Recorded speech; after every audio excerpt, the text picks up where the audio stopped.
To New TV Telugu. BRS అధినేత మాజీ ముఖ్యమంత్రి కేసీఆర్ కాంగ్రెస్ పార్టీపై తీవ్ర స్థాయిలో విరుచుకుపడ్డారు. ఆనాడైనా ఈనాడైనా ఏనాడైనా తెలంగాణకు అసలైన విలన్ నెంబర్ 1 కాంగ్రెస్ పార్టీనని ఆయన ఘాటుగా వ్యాఖ్యానించారు. బీఆర్ఎస్ పార్టీ సిల్వర్ జూబ్లీ వేడుకల సందర్భంగా వరంగల్ జిల్లా ఎల్కతుర్తిలో నిర్వహించిన భారీ బహిరంగ సభలో కేసీఆర్ పాల్గొన్నారు. ఈ సందర్భంగా ఆయన ప్రసంగించారు.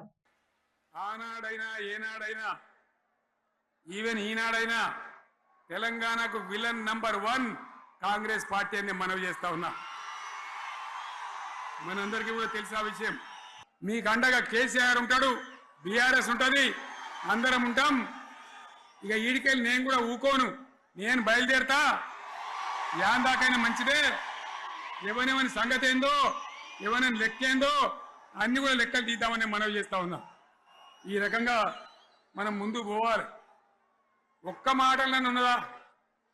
ఇవాళ ఈ ప్రభుత్వం, ఈ కాంగ్రెస్ నయవంచక ప్రభుత్వం సంక్షేమంలో ఫెయిల్, మంచినీళ్ళలో ఫెయిల్, పొలాలకు నీళ్ళు ఇవ్వడంలో, సాగునీళ్ళలో ఫెయిల్, కరెంటు సరఫరాలో ఫెయిల్, రైతు బంధులో ఫెయిల్, విత్తనాలు ఎరువులు సరఫరాలో ఫెయిలేనా?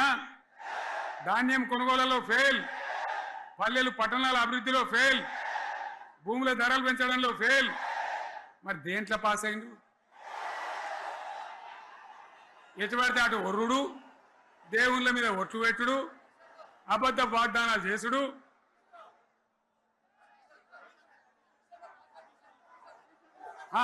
కమిషన్ అట 20-30% కమిషన్లు తీసుకున్నాడు, సంచులు నింపుడు, సంచులు మోసుడు. అంతేనా? కరెక్టేనా ఈ మాట? అన్నా కరెక్టేనా? నేను చెప్పి అన్ని ఫెయిల్ అయిందా ఈ ప్రభుత్వం?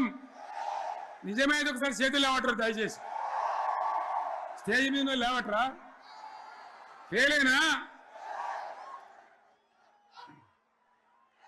ఈ మాట 20%-30% కమిషన్లని నేను అంటలేను. ఎవరన్నారు? స్వయంగా ఆర్థిక మంత్రి ఛాంబర్కు పోయి 200 మంది కాంట్రాక్టర్లు వాళ్ళు లొల్లిపెట్టి మమ్మల్ని 20-30% కమిషన్ అడుగుతుండ్రు, ఇది ఏమన్యాయం అని చెప్పి సెక్రటేరియట్లో చెప్పిన మాట నేను చెప్తా ఉన్నా.